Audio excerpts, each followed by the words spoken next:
অবশেষে Xiaomi 13T এই mobile ফোনটি বাংলাদেশে চলে এলো আনঅফিসিয়াল ভাবে। হ্যালো বন্ধুরা, তো কেমন আছেন আপনারা? তো আজকের এই ভিডিওতে আমরা এই মোবাইল ফোনটি সম্পর্কে বিস্তারিত জানবো।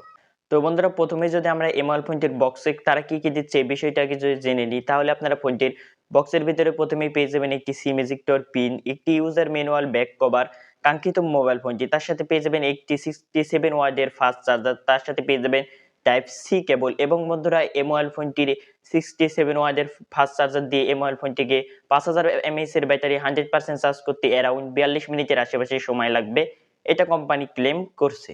Xiaomi 13T এই মোবাইল ফোনটি তারা 3টি কালারে লঞ্চ করেছে, যে 3টি কালার আপনারা আমাদের স্ক্রিনে দেখতে পাচ্ছেন। আর বন্ধুরা, এর যে ব্লু কালারটি রয়েছে সেখানে রয়েছে ভিগেন লেদার, যার ফলে আমার কাছে ভিগেন লেদারটি পার্সোনালি দুর্দান্ত লাগে। তো আপনাদের কাছে ভিগেন লেদার বেশি ভালো লাগে নাকি গ্লাস ব্যাক বেশি ভালো লাগে, অবশ্যই কমেন্ট করে জানাবেন।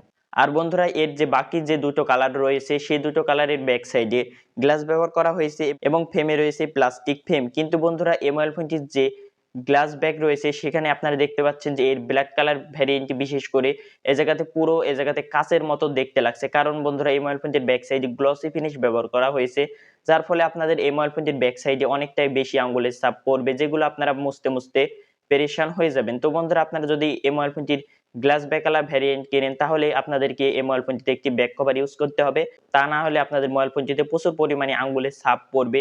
আমার কাছে পার্সোনালি ম্যাট ফিনিশ ভালো লাগে, তো এখানে যদি তারা ম্যাট ফিনিশ দিত তাহলে আমার কাছে আরো ভালো লাগতো। তো এর যে ভিগেন লেদার ভ্যারিয়েন্টটি রয়েছে বা ভিগেন লেদার যে কালারটি রয়েছে সেটা আমার কাছে বেশি ভালো লেগেছে। আর বন্ধুরা, এই মোবাইল ফোনটির ডিসপ্লে তৈরি রয়েছে কর্নিং গরিলা গ্লাস 5 এর প্রোটেকশন, তার সাথে বন্ধুরা এই মোবাইল ফোনটিতে রয়েছে IP68 এর রেটিং, যার ফলে আপনারা এই মোবাইল ফোনটি 1.5 মিটার পানির গভীরে 30 মিনিট পর্যন্ত যদি চুবিয়ে রাখেন তবু এই মোবাইল ফোনটির কোনো ধরনের সমস্যা হবে না।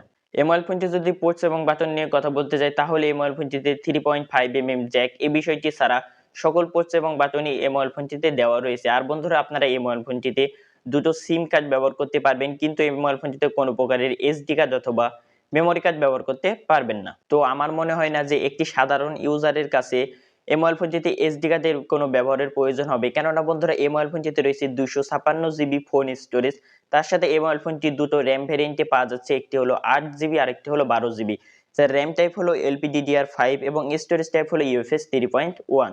দেন বন্ধুরা, আমরা যদি এই মোবাইল ফোনটির ডিসপ্লে সেকশন নিয়ে কথা বলতে যাই, তাহলে এই মোবাইল ফোনটিতে ডিসপ্লে হিসেবে ব্যবহার করা হয়েছে 6.67 ইঞ্চির একটি অ্যামোলেড 1.5K ডিসপ্লে, যার রেজুলেশন হলো 1220x2712 পিক্সেল। এবং বন্ধুরা, এই মোবাইল ফোনটিতে রয়েছে 2600 নিটস পিক ব্রাইটনেস, যার ফলে আপনারা এই মোবাইল ফোনটি যদি ডিরেক্ট সানলাইটে ব্যবহার করেন তবু আপনারা এই মোবাইল ফোনটিতে ব্রাইটনেস জনিত কোনো ধরনের ইস্যু পাবেন না। তো আমার মতে একটি স্মার্টফোনের ক্ষেত্রে 2600 নিটস পিক ব্রাইটনেস যথেষ্ট হয়ে থাকে, এতে কোনো ধরনের সমস্যা হওয়ার কথা নাই। আর বন্ধুরা, এই মোবাইল ফোনটিতে 144 হার্টজের হাই রিফ্রেশ রেট ব্যবহার করা হয়েছে, যেটা আমরা এই প্রাইস পয়েন্ট থেকে একটি প্লাস পয়েন্ট ধরতে পারি, কেননা বন্ধুরা আমরা বর্তমান সময়ে বেশিরভাগই এই প্রাইস পয়েন্টের আশেপাশে 120 হার্টজের রিফ্রেশ রেট দেখে থাকি। তো এখানে যেহেতু 144 হার্টজের হাই রিফ্রেশ রেট ব্যবহার করা হয়েছে, তাই জন্য আপনারা এই মোবাইল ফোনটি স্মুথলি ব্যবহার করতে পারবেন, এতে কোনো ধরনের সমস্যা হবে না। আর বন্ধুরা, এই মোবাইল ফোনটিতে রয়েছে HDR10 প্লাস এবং ডলবি ভিশনের সাপোর্ট, যার ফলে আপনারা এই মোবাইল ফোনটিতে ভিডিও ওয়াচিং করে এই জায়গাতে ভালো এক্সপিরিয়েন্স পাবেন। এছাড়া বন্ধুরা, এই মোবাইল ফোনটিতে একটি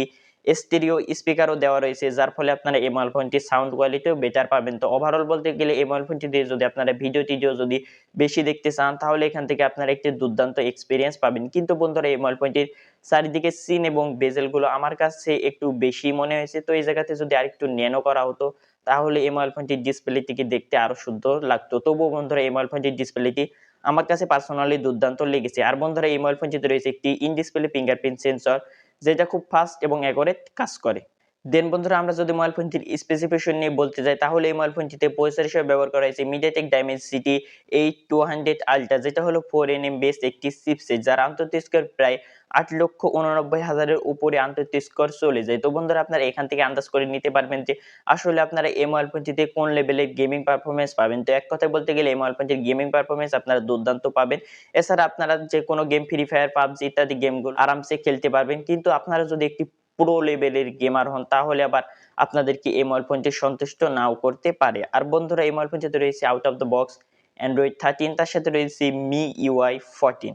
দেন বন্ধুরা আমরা যদি এই মোবাইল ফোনটির ক্যামেরা নিয়ে বলতে যাই, তাহলে এই মোবাইল ফোনটির ক্যামেরা সেকশনে আমাদেরকে যে কিছু দিচ্ছে আমার কাছে এই বিষয়টি খুবই দুর্দান্ত লেগেছে। কেননা বন্ধুরা এই মোবাইল ফোনটিতে রয়েছে 50 মেগাপিক্সেলের মেইন ক্যামেরা, তার সাথে রয়েছে 50 মেগাপিক্সেলের টেলিফটো লেন্স, 12 মেগাপিক্সেলের একটি আল্ট্রা ওয়াইড ক্যামেরা। তো এই জায়গাতে আমার এই ফোনটি রিয়ার ক্যামেরার দিক দিয়ে আমার কাছে ভালো লেগেছে যে এই মোবাইল ফোনটিতে যে 3টি ক্যামেরা লেন্স দিয়েছে সেই 3টি হলো কাজের ক্যামেরা লেন্স দিয়েছে। তাছাড়া কোনো আজে-বাজে বা এই জায়গাতে শো অফ করার জন্য কোনো প্রকারের ক্যামেরা লেন্স দেওয়া হয়নি, যেমন ম্যাক্রো ক্যামেরা অথবা ডিপ ক্যামেরা। আর যে ফোনটি সেলফি ক্যামেরা নিয়ে বলতে চাই, তাহলে এই মোবাইল ফোনটিতে রয়েছে 20 মেগাপিক্সেলের সেলফি ক্যামেরা এবং এই ফোনটির ক্যামেরা দিয়ে আপনারা সর্বোচ্চ 4K এবং 30 fps এ ভিডিও শুটিং করতে পারবেন। তো এই মোবাইল ফোনটির ক্ষেত্রে আমার কাছে একটি বিষয় খারাপ লেগেছে, সেটি হলো মোবাইল ফোনটিতে আমাদেরকে 4K 30 fps এ ভিডিও শুটিং করার সুযোগ দিচ্ছে। তো আমরা এই বাজেটের অনুযায়ী যদি আমাদেরকে 4K এর সাথে যদি 60 fps এ ভিডিও শুটিং করার সুযোগ দিত, তো আসলে যারা ভিডিওগ্রাফি করতে যাচ্ছেন এই মোবাইল ফোনটি দিয়ে বা এই জায়গাতে ভিডিও বেশি শুটিং করতে চাচ্ছেন, তাদের ক্ষেত্রে এই বিষয়টি একটি প্লাস পয়েন্ট হতো। কিন্তু যারা এই মোবাইল ফোনটি দিয়ে আসলে ততটা পরিমাণে এই জায়গাতে হাই কোয়ালিটির ভিডিও করতে চাচ্ছেন না বা এই জায়গাতে বেসিক ভিডিও করতে চাচ্ছেন, 4K 30 fps হলেও চলবে, তারা ইচ্ছা করলে এই মোবাইল ফোনটি দেখতে পারেন। এছাড়া বন্ধুরা এই মোবাইল ফোনটি এর সেলফি ক্যামেরা দিয়ে আপনারা সর্বোচ্চ 1080p এবং 30 fps এ ভিডিও শুটিং করতে পারবেন। আর যে ফোনটি ছবি কোয়ালিটি নিয়ে বলতে চাই, তাহলে এই মোবাইল ফোনটির ছবি কোয়ালিটি আমার কাছে দুর্দান্ত লেগেছে। এই মোবাইল ফোনটির যে ব্যাকগ্রাউন্ড ব্লার করে একটি ন্যাচারাল কালার টোন আসে এই মোবাইল ফোনটির ছবি থেকে। এছাড়া আমার কাছে ছবিগুলো ভালোই লেগেছে। তো আপনারা এই মোবাইল ফোনটি থেকে তোলা ছবির স্যাম্পল গুলো আপনারা আমাদের স্ক্রিনে দেখতে পাচ্ছেন। এখান থেকে আপনারা একটা আন্দাজ করে নিতে পারবেন যে আসলে আপনারা এই মোবাইল ফোনটি থেকে কেমন ধরনের ছবি পেতে পারেন। তো বন্ধুরা সর্বশেষ যদি ফোনটির প্রাইস বলতে যাই, তাহলে এই মোবাইল ফোনটি গ্লোবাল মার্কেটে প্রাইস $479 লঞ্চ করা হয়েছে, যেটা বাংলা টাকায় কনভার্ট করলে অ্যারাউন্ড 53,000 টাকার বাজেটের আশেপাশে হয়। তো বন্ধুরা যেহেতু মোবাইল ফোনটি অফিসিয়াল ভাবে আসেনি এবং আনঅফিসিয়াল ভাবে এসেছে, তাই জন্য এই মোবাইল ফোনটির প্রাইস উঠানামা করতে পারে। তো আপনারা কারেন্ট প্রাইসটি আপনারা স্টোরে গিয়ে আপনারা জেনে নেবেন যে আসলে কত টাকা বাজেটের আশেপাশে এই মোবাইল ফোনটি পাওয়া যাচ্ছে। তো আমার মতে এই মোবাইল ফোনটি যদি আপনারা কিনতে চান, তাহলে একটু থেমে কেনাই ভালো হবে। কারণ বন্ধুরা সবেমাত্র মোবাইল ফোনটি বাংলাদেশ মার্কেটে আনঅফিসিয়াল ভাবে এসেছে এবং এই প্রাইসটি উঠানামা করতে পারে। তো যখন এই মোবাইল ফোনটির একটি ভালো দামে পাওয়া যাবে, তখন আপনারা ইচ্ছা করলে এই মোবাইল ফোনটি কিনতে পারেন। তো বন্ধুরা সর্বশেষে এই মোবাইল ফোনটি আপনাদেরকে কেমন লেগেছে অবশ্যই কমেন্ট করে জানাবেন। তো আমার কাছে তো এই মোবাইল ফোনটি দুর্দান্ত লেগেছে। আর বন্ধুরা আমাদের ভিডিওটি যদি ভালো লাগে তাহলে like, comment, share and subscribe করা বলবেন না।